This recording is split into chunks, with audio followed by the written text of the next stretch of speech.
jugador joven lo meten en 1, 2, 3 partidos y quieren que sea una solución. Pero cuando yo llego a selecciones, pues la gente no sabía ni dónde yo había entrenado ni qué había hecho, ¿no? Y gana, pero no gusta. Esa es la clásica aquí en México. Los jugadores jóvenes no te ganan campeonatos. O sea, salvo los del Atlante.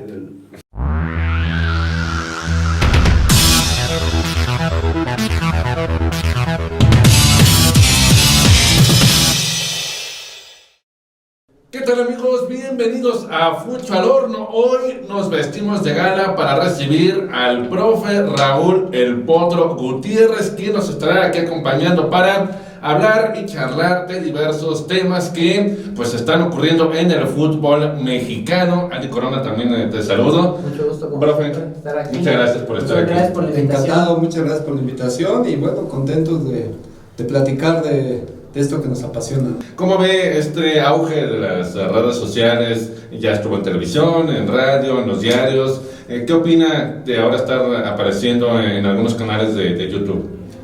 Pues mira, yo creo que todo este tema de la comunicación se ha ido expandiendo, ¿no? Y es muy válido. Yo creo que acá lo importante, y ojalá ustedes, por lo que estoy viendo, lo están tomando en cuenta, es la calidad, ¿no? Y el nivel del trabajo que se haga. Yo creo que en esa medida este tipo de nuevas formas de comunicar son bien válidas, ¿no? Y yo creo que los que vayan ofreciendo más calidad, los que vayan ofreciendo mejores contenidos son los que generalmente, bueno, van a repuntar. Así ha sido en todos términos, ¿no? Así ha sido. Es que llevarle la pelea a José Ramón, claro. ¿Qué le hacemos? Bueno, eso también es, imagina, nada más te lleva como 50 años, o como 100, o como, ¿cuántos años tienes, José Ramón? No sé, pero pues creo que los dinosaurios ya Como 100 existían, años, ¿no? Pero, Como Chabelo ahí, no sé. Entrevistó de niño a Chabelo cuando iba a la América, entonces. No, pero sin duda es parte de avanzar, ¿no? De cómo la tecnología hoy también está impactando en todos lados y bueno, en los medios de comunicación igual.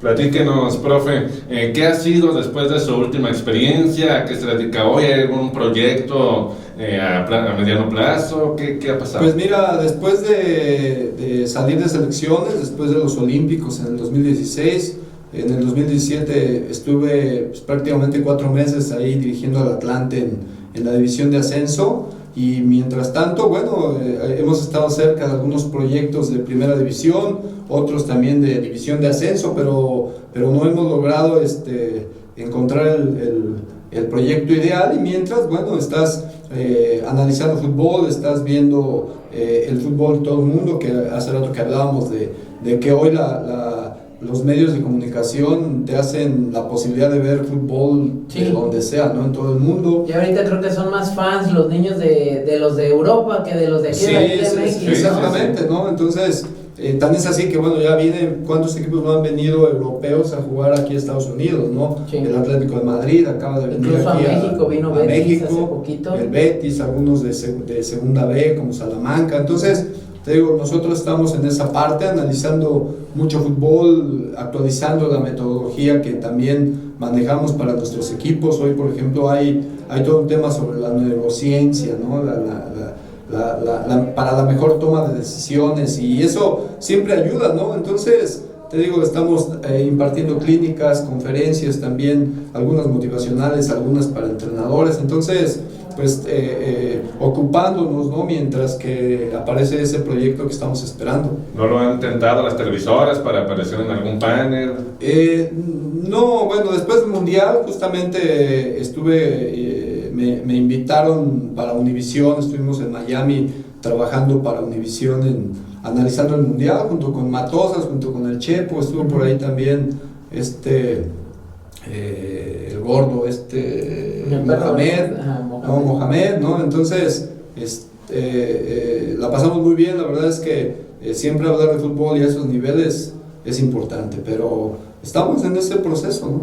Muy bien. Perfecto. Pues, amigos, ahora sí vamos a empezar con las preguntas que, pues, obviamente nos tienen aquí para que el profe nos las responda con toda franqueza, con toda sinceridad. Y me gustaría empezar, profe, primero diciendo, bueno, usted ha sido de los pocos que que realmente le han dado algo a México en un campeonato del mundo allá en 2011, jugado en nuestro país, ha dirigido en Olímpicos, por ahí también llegó usted a un subcampeonato mundial, ¿no? También 2013. Con Budiño, la generación de Budiño y demás. Entonces, profe... Campeón centroamericano. Campeón centroamericano, panamericano, campeón justamente. preolímpico. Mira, nada más, aquí, el currículum es vasto. No, pues es que, y aún así, si no lo digo yo, no lo dice nadie. y está muy bien, profe, qué bueno que lo diga, porque ahí es donde uno se cuestiona por qué tanto técnico extranjero en el fútbol mexicano que no está dando resultados teniendo nosotros este tipo de talento aquí en México. Pues mira, yo creo que eso sucede en todo el mundo, ¿no? Por ahí hay una ley de Murphy que dice entre el talento nacional y el talento extranjero es más atractivo el extranjero, entonces por algo se hacen ese tipo de leyes, ¿no? Sin embargo, bueno, yo creo que en México a veces se hace más evidente esa parte y se requiere oportunidad, ¿no? Yo lo equiparo muchísimo como esas oportunidades que le dan a los jugadores jóvenes, ¿no? Al jugador joven lo meten 1, 2, 3 partidos y quieren que sea una solución, ¿no? Y al jugador que viene de afuera, que tiene un prestigio, pues lo esperan 1, 2, 3, 4, 5, en algunos toda casos una temporada, ¿no? Sí, pero la realidad es que las oportunidades para el jugador mexicano, más allá de que si hay muchos extranjeros o no, creo que pasa más por la oportunidad, pasa más por el tiempo que le den al jugador de que se adapte al nivel de primera división y en esa medida empieza a entregar resultados, porque ese es un poco una parte de los procesos, ¿no? A ver, vamos a ver, profe, si está usted de acuerdo conmigo. Basándome yo en los últimos resultados, por ejemplo, en Mundial Sub-20, ahora en Panamericanos, también vamos a ver cómo nos va en la Sub-17, pero el pasado no nos fue como quisiéramos. ¿Vamos en retroceso en cuanto a selecciones menores?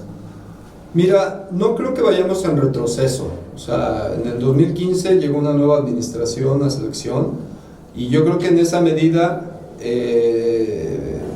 cuando llega una nueva administración, toda la estructura como que se reacomoda. Entonces, desgraciadamente, en ese reacomodo fue que no nos fue tan bien, ¿no? Desde el Mundial Mayor hasta el Sub-20, el Sub-17 que se jugó en la India. Entonces, yo creo que fue esos movimientos administrativos tuvieron que ver para que impactaran en la parte deportiva. Ahora, profe, yo le quiero preguntar, ¿quién determina quién llega como director técnico de las inferiores? Porque, bueno, subimos por ahí que está el hijo de Chucho Ramírez, fue quien dirigió a la Sub-20. No, el hijo de ¿cómo se llama? Cuellar. Cuellar también ahí está. Ahí en la femenil, o sea, y vemos como, bueno, pareciera que son acomodados por los otros familiares que han tenido éxito, ¿no?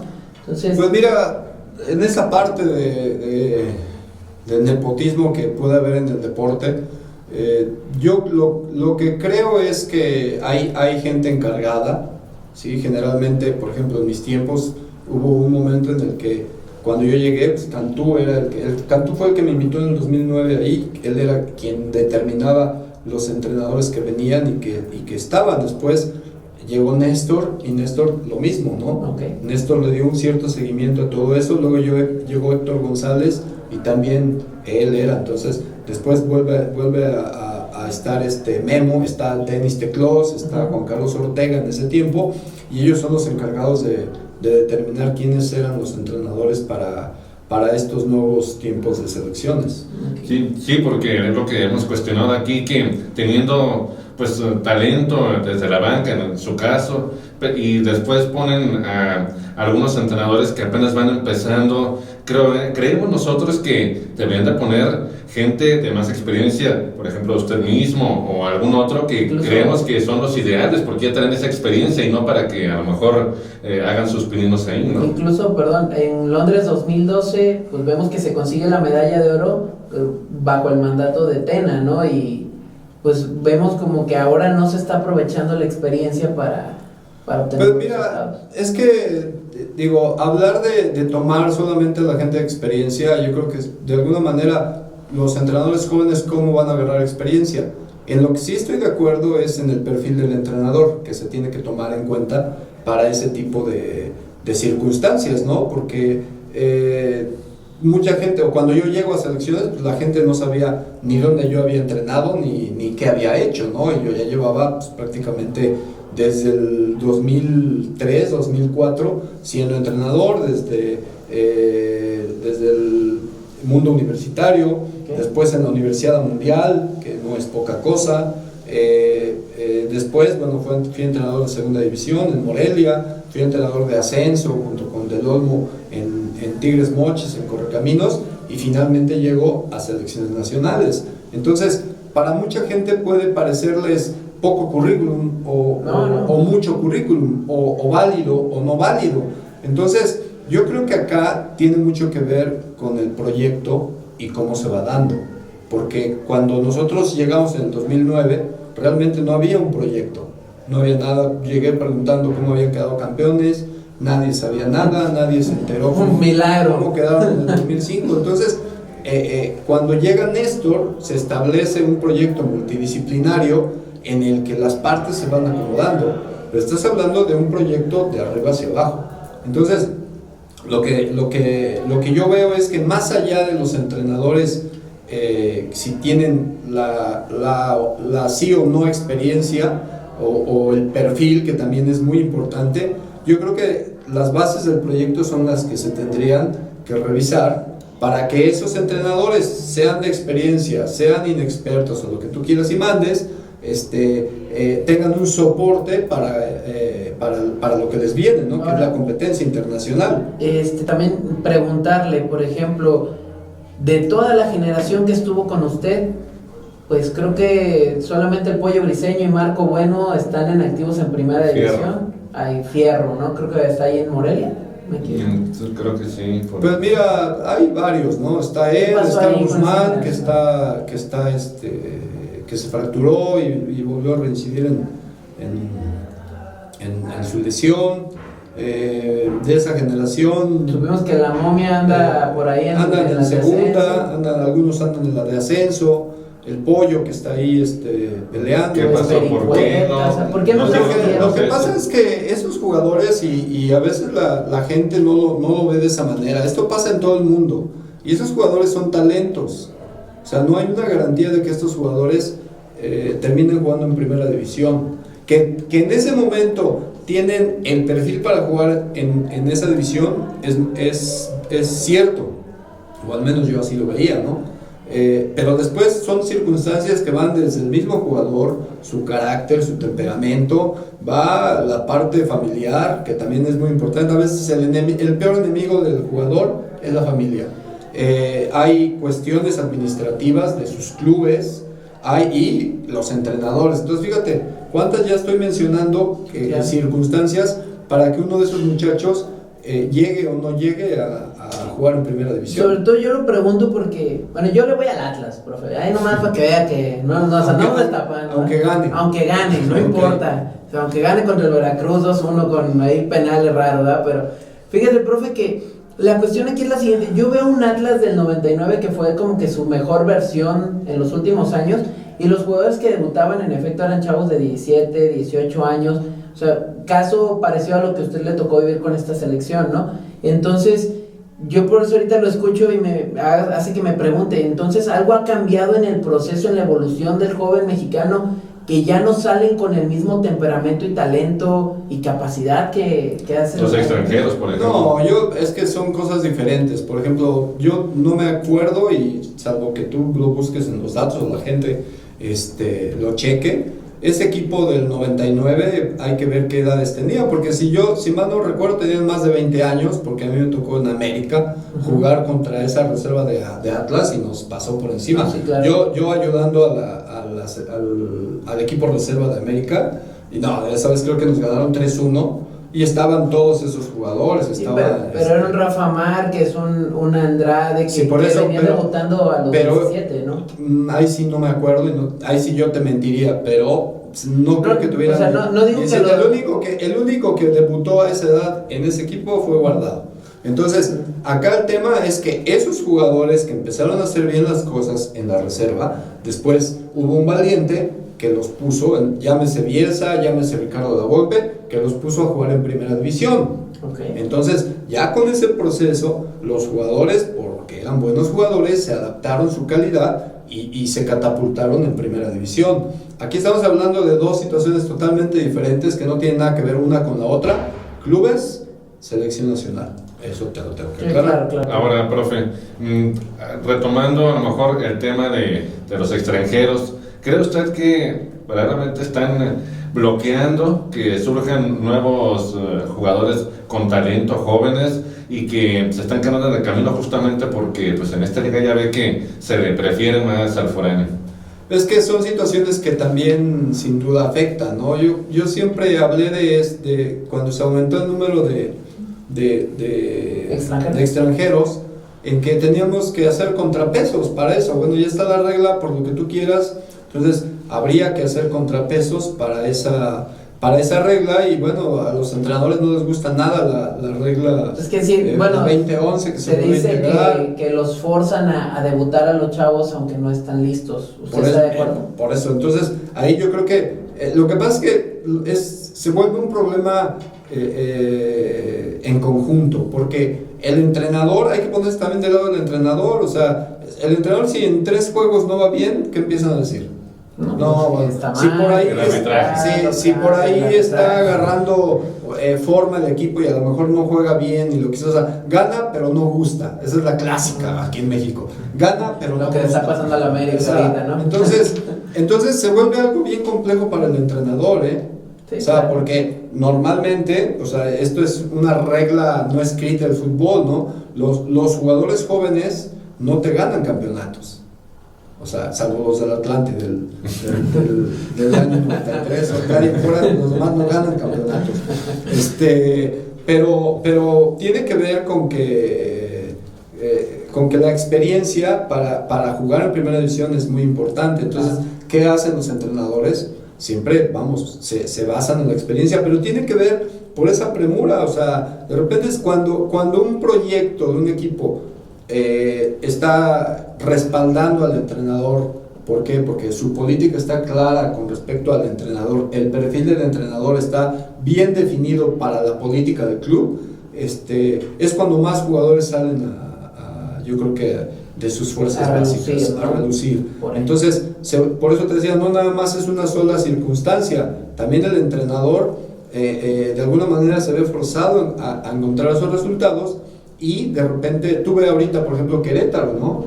Querétaro ahora tiene la ventaja de que Irizar y el otro muchacho, el volante, está... Marcel estaba en la Panamericana y ya le está sumando minutos, ¿no? Pero habrá que ver, o sea, ¿a poco no hay más jugadores jóvenes? No, sí, esa es la pregunta, ¿no? Entonces estamos hablando, por ejemplo, de un tipo de experiencia como Vucetich, que estoy seguro que nos va a meter, porque pues, siempre, además de que es forzoso, es un tipo que de alguna manera también coopera con los jugadores jóvenes. Entonces, el joven mexicano tiene que abrirse paso con su talento, desplazar al extranjero con su propio talento. Pues yo creo que con el talento y con esos contrapesos que tiene ya la regla ya está.